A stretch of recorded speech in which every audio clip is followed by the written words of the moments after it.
eu tenho pra mim que a gente só aprende lição de verdade quando a gente passa vergonha pública. Não necessariamente na frente de muitas pessoas, mas quando a gente sente vergonha, porque alguém nos alertou sobre alguma coisa, alguém nos chamou a atenção e a gente sentiu vergonha. Por isso que eu tenho meu livro chamado Mensagens Positivas com Pitadas de Agressividade, que é você ler aquilo e sentir vergonha das suas atitudes.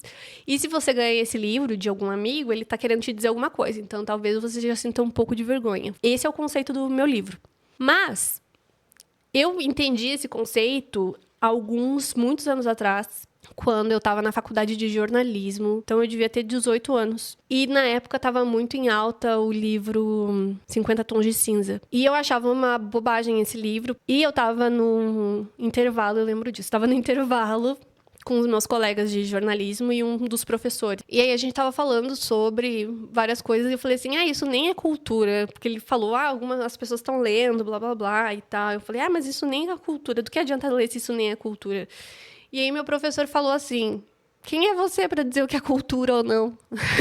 E eu pensei, cara, pois é, quem sou eu pra decidir o que é bom e o que é ruim? E aí eu pude perceber através desse questionamento que o meu professor fez. E aí eu comecei a perceber, pois é, né? Por que eu tô criticando? As pessoas estão lendo mais livros. Teve um boom na leitura no país por causa desse livro. As pessoas, então, estão consumindo livros e elas consumirem esse livro pode levar elas a consumirem outros livros, o que é muito bom. Muito, muito bom. Porque isso auxilia a gente a se alfabetizar melhor, a entender melhor as coisas. Trabalha a nossa questão de percepção, de interpretação de texto. E quando eu falo interpretação de texto, não é só a questão de ler um texto, mas interpretar aquilo que não é exatamente dito, sabe? Interpretar acontecimentos mesmo, de modo geral. Então, por que eu vou criticar? Esse livro tá fazendo uma coisa boa, no final das contas, sabe? E o meu gosto não define se ele é bom ou não. Ele vai mudar a vida de pessoas, ele vai... É como se criticasse alguma coisa que eu gosto, porque eu defenderia. Você não sabe essa música, essa banda, esse álbum, esse filme significa pra mim, você não tem esse conhecimento do quanto isso me impactou e do quanto isso é positivo e por que eu gosto disso. Então, por que você tá criticando? Por que você tá achando que isso é ruim? E eu me coloquei nesse lugar de por que eu tô sendo essa pessoa escrota, criticando o que as pessoas gostam, achando que eu tenho um gosto superior a todos.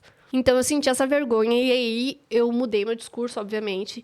E eu tento passar isso pra tudo, não só pra livros, mas pra música também. Músicas que eu não ouço não significam que elas sejam ruins ou que elas são inferiores às músicas que eu ouço. Significam que elas não são feitas pra mim. Como nem as músicas que eu gosto são feitas pra mim, na verdade, né? É só eu não ouvir e isso não vai me incomodar. Eu tinha pensado nessa questão de relacionar o livro. Se vocês são assim. Vocês são assim?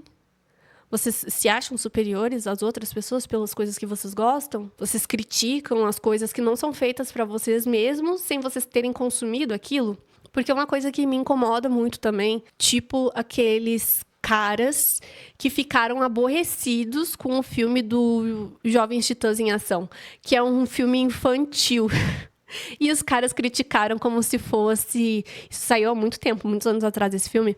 E eu achei ele engraçadíssimo. Mas as pessoas ficaram assim, estragou a minha infância dos Jovens Titãs. Não estragou os Jovens Titãs que você viu quando você era jovem, ainda existe. Você ainda pode assistir eles lá. Isso aqui é para um novo público, uma nova geração.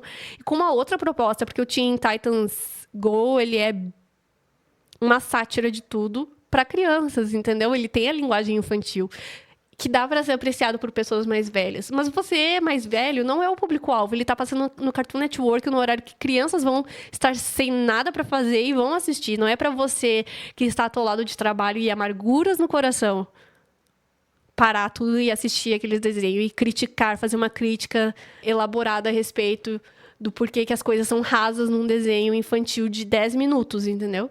Então, eu sempre tento ter essas conversas com as pessoas que eu conheço e que eu vou me aproximando e tendo oportunidade de dialogar para saber se essas pessoas elas se colocam numa posição superior em que as coisas que elas gostam são mais importantes e mais relevantes e mais impactantes positivamente no mundo do que o que as outras pessoas consomem. E eu não quero me relacionar com pessoas assim, é por isso que eu tento jogar essa conversa sempre para conhecer melhor as pessoas e entender se elas são pessoas flexíveis e capazes de mudar de opinião. Que isso aí vai ser assunto para outro podcast. sobre ser capaz de mudar e mudar de opinião.